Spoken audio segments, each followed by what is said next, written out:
Hello friend, देखिए आज की इस वीडियो में मैं बात करने वाला हूँ मानव नेत्र के बारे में। दोस्तों, मानव नेत्र जो होता है हमारा, उस पर किस तरीके के क्वेश्चंस पूछे जाते हैं पेपर में, कंपटीशन में। दोस्तों, तो इसी बारे में आज इस टॉपिक पर हम बात करेंगे।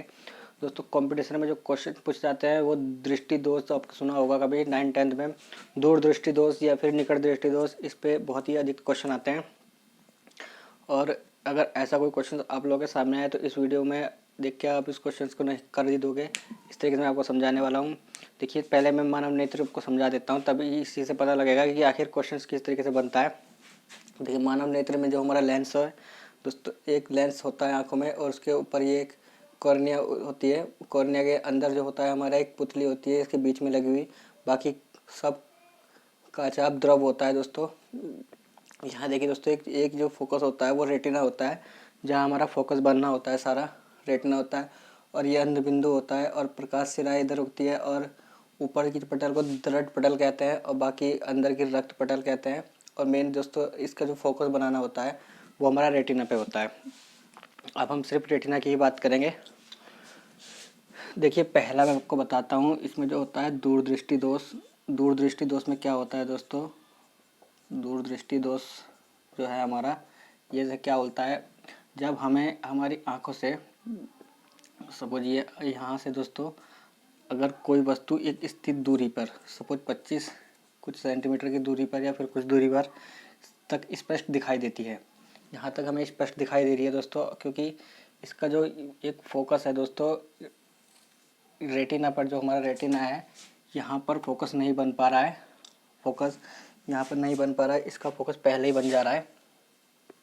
इस वस्तु का जो यहाँ पर रखी हुई है, तो इसका फोकस यहाँ पहले ही बन जा रहा है। तो फोकस पहले ही बन जा रहा है, तो रेटिना तक फोकस नहीं पहुँच पा रहा है। तो रेटिना तक फोकस नहीं पहुँचेगा तो ये वस्तु हमें जो एक स्थिर दूरी है, इसके बाद की वस्तु साफ नहीं दिखाई देगी। ये धुंधली टाइप की दिखाने देने लग जाती है। जैसे कि हम आँखों का इलाज कराने जाते हैं तब, तो यही चेक करेगा कि आपकी उसमें कौन सा दोष है, किस तरीके का आपका इफेक्ट पड़ा है, कि आपको पास की वस्तुएं दिखाई दे रही है कि दूर की दिखाई दे रही है। अगर दूर दृष्टि दोस्तों उल्टा हो जाता है। दूर दृष्टि दोष में निकट की वस्तु तो दिखाई देती है, पर दूर की नहीं दिखाई देती। और इसी तरीके से हमारा जो ये दोष होता है दोस्तों, तो इसको जो हम सॉल्व किया जाता है, कि क्या कौन सा इसमें लेंस लगाया जाता है हमारे चश्मों में। तो इसमें जो हमारा लगाया जाएगा दोस्तों, इसमें हमारा अवतल लेंस लगाया जाएगा। अब क्या होगा, अवतल लेंस जो किरणें होगी दोस्तों, उस किरणों को यहाँ से थोड़ा दूर कर देगा, और दूर कर देगा, इसको ऐसे कर देगा, और यहाँ तक उसका फोकस पहुँचा देगा। जो हमारा लेंस है उसका फोकस जो है हमारा रेटिना तक वो पहुँचा देगा दोस्तों, इस तरीके से। अब रेटिना तक उसका फोकस पहुँचा दिया किसने, अवतल लेंस ने। अवतल लेंस का एक जो लगाएंगे चश्मा हम अवतल लेंस के द्वारा, वो हमारा फोकस पहुँचा देगा। तो इस दोष को दूरदृष्टि दोष कहते हैं। और इस दोष को अगर पास की वस्तुएं, दूर की वस्तुएं भी हमें पास देखनी है, मतलब स्पष्ट देखनी है, तो उसके लिए अवतल लेंस का प्रयोग किया जाता है। अवतल लेंस का एक चश्मा किसी बंदे को लगा दिया जाएगा कि चल भाई अब उसको साफ दिखाई देगा, जब उसे अवतल लेंस का चश्मा लगा दिया जाएगा। देखिए, दूसरा जो होता है आपका दूरदृष्टि दोष के बाद एक होता है निकट दृष्टि दोष। अब निकट दृष्टि दोष में क्या होगा हमारा, हमें निकट दृष्टि दोष में पास की वस्तुएं नहीं दिखाई देगी। अब मैं निकट दृष्टि दोष बताता हूँ। निकट दृष्टि दोष में क्या होगा, निकट दृष्टि दोष, निकट दृष्टि दोष में हमें पास की वस्तुएं नहीं दिखाई देगी, क्योंकि इसका फोकस हमारा पीछे बनना स्टार्ट हो जाएगा।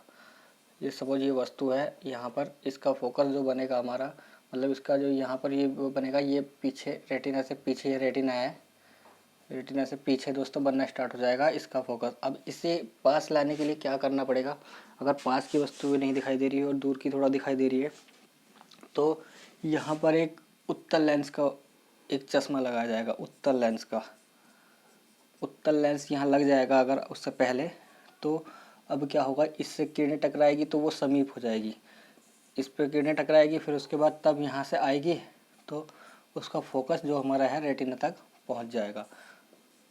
तो उत्तल लेंस जो है हमारा, उसका चश्मा हमें लगाया जाएगा, तो वो हमारा फोकस एक जगह पर फिक्स उसके रेटिना पर बनाना स्टार्ट कर देगा। तो इस तरीके से ही आपके जो दो दोष है, दूरदृष्टि और निकट दृष्टि दोष, ये आप समझ गए होंगे मैं क्या समझाना चाह रहा था आपको। मैं सिर्फ यही बताना चाह रहा था कि दूरदृष्टि दोष और निकट दृष्टि दोष में क्या अंतर है दोस्तों। क्या अंतर है कि जो दूरदृष्टि दोष है उसमें दूर की वस्तुएं नहीं दिखाई देती, पास की दिखाई देती है।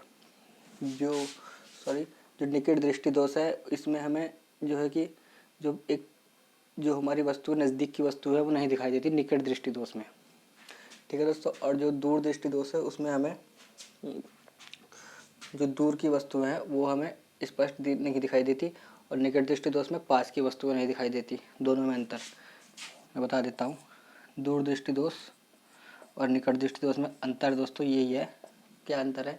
पहला अंतर यही है कि जो उसमें होता है दोस्तों, दूर दृष्टि दोष में जो दूर रखी वस्तु होती है वो हमें नहीं दिखाई देती है, और दोस्तों निकट दृष्टि दोष में जो हमारी निकट वस्तु रखी होती है वो नहीं दिखाई देती है, ठीक है दोस्तों।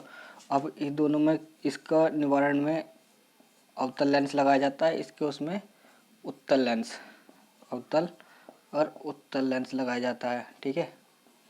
तो हमारा उत्तल लेंस ये इसी बात का हमें इसमें ध्यान रखना है, इसी तरीके की थ्योरी बनाती है और इसी तरीके के क्वेश्चंस भी पूछे जाते हैं। अगर आप किसी कंपटीशन की तैयारी कर रहे हो तो भी ऐसा क्वेश्चन आते हैं।